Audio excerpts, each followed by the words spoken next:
I never thought my life would turn into one of those stories, the kind where the person you trust most betrays you with a smile, or everything you built gets ripped away in an instant. But here I am, sitting in my car outside the office I used to call my second home, fired by my own wife and her sister. Let me back up. My name's Daniel. For the last 7 years, I worked my ass off in this company, my father-in-law's company. I started as a junior manager, proved myself, and worked my way up. I didn't expect any handouts just because I married into the family. In fact, I worked twice as hard because I knew people whispered behind my back, saying I only got the job because I married Sophia. But I didn't care. I was proud of what I did. And then, just like that, I was out. Sophia and her sister, Emily, had officially taken over after their father retired last week. First order of business? Fire me. No warning. No discussion. Just a cold, businesslike meeting where they told me, almost smugly, "We don't need lazy people like you." Lazy. That one word stuck with me. I didn't argue. I didn't beg. I just smiled politely, nodded, and left. What else was I supposed to do? But as I drove away, I couldn't shake the feeling that something was off. That night, Sophia didn't even come home. She texted me some excuse about a late meeting and that she'd be staying at Emily's place. I didn't reply. What was there to say? I sat alone in our living room, a place that felt suddenly foreign, replaying everything in my head. We had been married for 5 years. Sure, we had our issues like any couple, but this? This was something else. Why hadn't she given me a heads up? Why did she look almost happy when she let me go? I barely slept. The next morning, I was making coffee when my phone rang. It was Sophia's father, Richard. "Daniel," he said, his voice sharp. "What the hell happened yesterday?" I sighed, running a hand through my hair. "They fired me." Silence. Then, a slow, measured response, "And why would they do that?" "You tell me." Another pause. Then, suddenly, his voice rose. "They didn't read the damn contract, did they?" Contract? Something in my stomach twisted. "What contract?" I asked carefully. "The one that determines the company's ownership," he snapped. "The one that says he stopped himself." "Where are you right now?" "At home." "Stay there." "I'm on my way." 20 minutes later, Richard stormed into my house, slamming a thick folder onto the coffee table. He was red-faced, angrier than I'd ever seen him. "Read page 15, he ordered. I opened the folder with shaking hands, scanning the legal jargon until I found it. And when I did, my breath caught.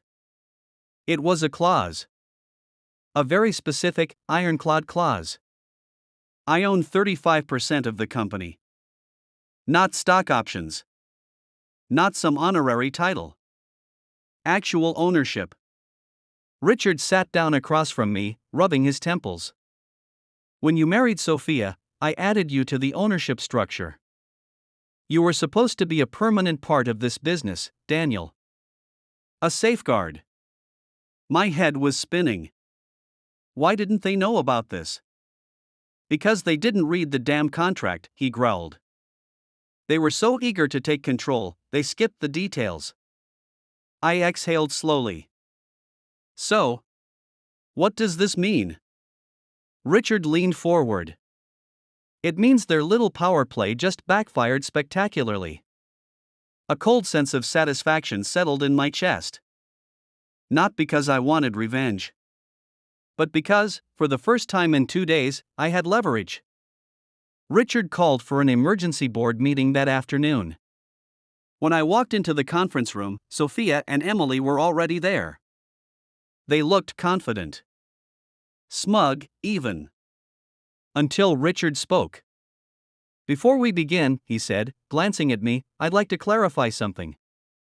He slid the contract across the table. "You two fired Daniel without reading this, didn't you?" Sophia frowned. Dad, we don't need to. Read it. Emily grabbed the folder and flipped through it. A minute later, her face went pale. She whispered something to Sophia, who snatched the papers from her hands. As her eyes scanned the document, I saw it happen the moment she realized she had made a terrible mistake. Her hands trembled as she looked up at me. You own part of the company? I folded my arms. Looks like it. Emily turned to Richard, panic creeping into her voice. You never told us this. No, he said coldly, because I assumed my daughters wouldn't be stupid enough to fire one of their own shareholders without reading the contract first. Silence. Sophia swallowed hard, her confidence crumbling. We can fix this. She turned to me, forcing a smile.